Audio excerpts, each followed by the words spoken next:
सकते हैं। क्योंकि राष्ट्रीय अध्यक्ष को इसमें इंटरवीन करना पड़ा राजनाथ सिंह के होते, इसका मतलब यह माना जाए कि राजस्थान के अंदर मुख्यमंत्री का चुनाव उतना आसान नहीं है जितना कि छत्तीसगढ़ में था और जितना कि मध्य प्रदेश में था। तो असली संकट सिर्फ वसुंधरा राजे सिंधिया को लेकर है या कुछ और भी अंदर खाने कोई बात है जिसको सॉल्व नहीं कर पा रहे हो, जिसकी वजह से मुख्यमंत्री बनाने में देरी हो रही?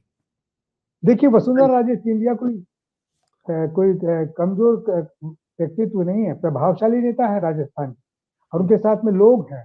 तो ऐसी स्थिति में वो, क्योंकि राजनाथ जी का अनुभव रहा है, राजनाथ जी जब अध्यक्ष थे तो वसुंधरा जी ने उनके कहने से प्रतिपक्ष के नेता पद से त्याग पत्र नहीं दिया था, और वो बड़ी अड़ाड़ी हुई थी उस वक्त। जब गडकरी बाद में बने तब उसके बाद में उन्होंने दिया, और जो त्याग पत्र दिया वो भी अडवाणी जी को जाकर दिया, पार्टी के किसी उधर ऑफिस में नहीं दिया इन्होंने। तो वो उस तरीके के मानस की हैं, तो वो समझा जा रहा था कि शायद लास्ट डेज में जो जिस तरह का दृश्य बना है उसमें वो इनकार कर सकती हैं और अपने लोगों को लेकर के अलग बैठ सकती हैं और बाइकाट कर सकती है, क्या कुछ कर सकती है इस तरह का, क्योंकि वो समर्पण करने वाली स्थिति उनकी है नहीं। लेकिन आज मुझे लग रहा है, मैं जिस तरह का माहौल मैंने देखा तो उसमें मुझे लग रहा है कि शायद वो अपनी कोई बात, क्योंकि शाम तक उनके पास में मैसेज भी आया था कि आप स्पीकर का पद संभाल लीजिए, ऐसा ऐसा बताते हैं लोग, लेकिन प्रमाण कुछ भी नहीं है। देखिए, सभी हवा हवा में ही बातें आ रही है कि ऐसा कहा है ऐसा, तो उस हिसाब से। लेकिन मुझे लगता नहीं है कि अब वो किसी विवाद में फंसेंगी। ये जो कुछ फैसला होता है वो कल ही पता लगेगा।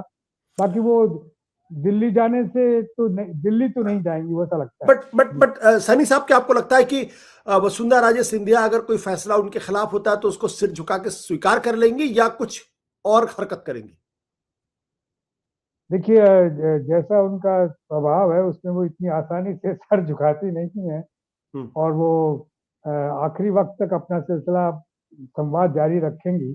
और उस संवाद में अगर किसी ने उनके साथ में वैसा ही किया जैसा कि इस इलेक्शन कैंपेन के दौरान हुआ है, तो मेरा ख्याल है कि वो बिल्कुल भड़क जाएंगी।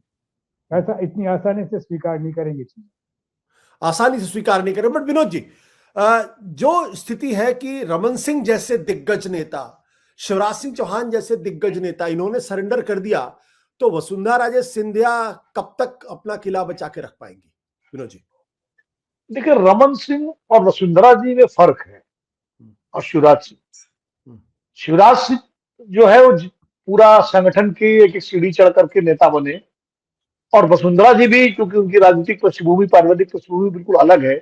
वो विजयराजे सिंधिया की बेटी है, भारतीय जनता पार्टी की राजनीति में तमाम पदों पर रही, और उनको अटल बिहारी वाजपेयी ने और अडवाणी जी ने राजस्थान में पार्टी का चेहरा बना करके उनको भेजा, और उनके नेतृत्व में चुनाव लड़ा और पार्टी जीती 2003 में, और फिर वो मुख्यमंत्री बनी। रमन सिंह को चेहरा बना के छत्तीसगढ़ में चुनाव नहीं लड़ा गया था। रमन सिंह जब छत्तीसगढ़ में बीजेपी जीत गई तो रमन सिंह को दिल्ली से भेजा गया, तो वो कभी जमीन के नेता नहीं रहे। वो मुख्यमंत्री बन के पहली बार वो विधायक बन के चुनाव लड़े, वरना हमेशा मुख्यमंत्री बन के चुनाव लड़े। तो उनको तो उस तरह से करना ही था स्वीकार जो उन्होंने किया, और वो स्पीकर बन के अपना एक सुविधाजनक राजनीति, अपना राजनीतिक जीवन पूरा करेंगे आराम से।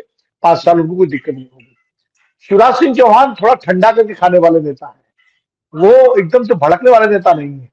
वो आपने देखा होगा जब चुनाव के समय उनका टिकट जब पहली, दूसरी, तीसरी सूची में घोषित नहीं हुआ तो उन्होंने रिएक्ट किया। कैसे रिएक्ट किया था? जनता के बीच सीधे जाके पूछना शुरू कर दिया था कि मुझे चुनाव लड़ना चाहिए कि नहीं लड़ना चाहिए। वो यहां तक चले गए थे कि मोदी जी को प्रधानमंत्री बनना चाहिए कि नहीं बनना चाहिए। एक दो सभाओं में उन्होंने ये भी पूछ डाला था। यानी उनका रिएक्ट करने का तरीका थोड़ा दूसरा है, वो विनम्रता के साथ रिएक्ट करते हैं, मतलब थोड़ा विनम्र दिखा के, नरमी के साथ अपना प्रतिक्रिया देते हैं। जैसे आज भी उन्होंने नाम प्रस्ताव किया उनका, उसके बाद माला पहनाई, सब किया, और जब चले वहां से, और मैंने देखा टीवी पे वो शॉट कि जब एएनआई के रिपोर्टर ने अपना बाइक लगाया तो उन्होंने झटक दिया और आगे बढ़ गए। तो कहीं ना कहीं उन्होंने पर व्यक्त किया। वसुंधरा जी, जैसा कि सैनी साहब कह रहे हैं, वसुंधरा जी जो है वो जल्दी रिएक्ट करने वाली है। वो उनका अपना, उनके व्यक्तित्व की विशेषता क्या है? उनके व्यक्तित्व की विशेषता उनका जो हट है, या जो उनका, आप उसको क्या कहिए, अंग्रेजी में एरोगेंस लोग बोल देते हैं, उनका जिद या उनका अपना वजूद जो है, वो उनके व्यक्तित्व की विशेषता है। वो उसको खत्म नहीं कर सकती। शिवराज की विशेषता है कि वो विनम्रता के साथ रिएक्ट करते हैं। मुझे लगता है सैनी साहब जो कह रहे हैं, कल तो वसुंधरा जी कुछ नहीं करेंगी। कल शायद आखिर क्योंकि अभी जो परिस्थितियां हैं वो वसुंधरा जी के अनुकूल नहीं है। वो बिल्कुल अनुकूल इसलिए नहीं है कि केंद्र में मोदी जी और शाह जी की ताकत है।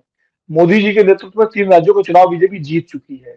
राज्यपाल पूरी तरह से केंद्र के सरकार के हिसाब से ही काम करते हैं, हर राज्य के हर सरकार में। तो ऐसे में वसुंधरा जी अगर कोई ऐसा कदम उठाती है जो उल्टा पड़ जाए, वो गलती नहीं करेंगी, इतनी समझदार है वो। दूसरा, इस सरकार में सिर्फ राज्यपाल का ही का वो नहीं होता है भूमिका, वो जो एजेंसीज की भूमिका है भी बहुत महत्वपूर्ण है। और जो तमाम सारे विधायक वो वसुंधरा जी के वफादार हों या जो पार्टी के वफादार हों, हर एक की जो क्या कहते हैं कोई ना कोई उनके फाइल। सारे फाइलें, काम धंधे जो है वो सब सरकार के पास है। तो कोई ऐसी हिम्मत नहीं कर सकता कि आज की तारीख में वो मोदी जी को चुनौती दे करके, अमित शाह को चुनौती दे करके वसुंधरा के साथ खड़ा हो जाए और वसुंधरा चुनौती दे सके। तो मुझे नहीं लगता कि कल ऐसी कोई बात होगी। लेकिन मैं लेकिन नहीं लगा रहा हूं, वसुंधरा जी हो सकता है कल खामोश रहे, वो इंतजार करेंगी आने वाले 4 महीनों का। सत्य हिंदी का ऐप डाउनलोड करें गूगल प्ले स्टोर पर।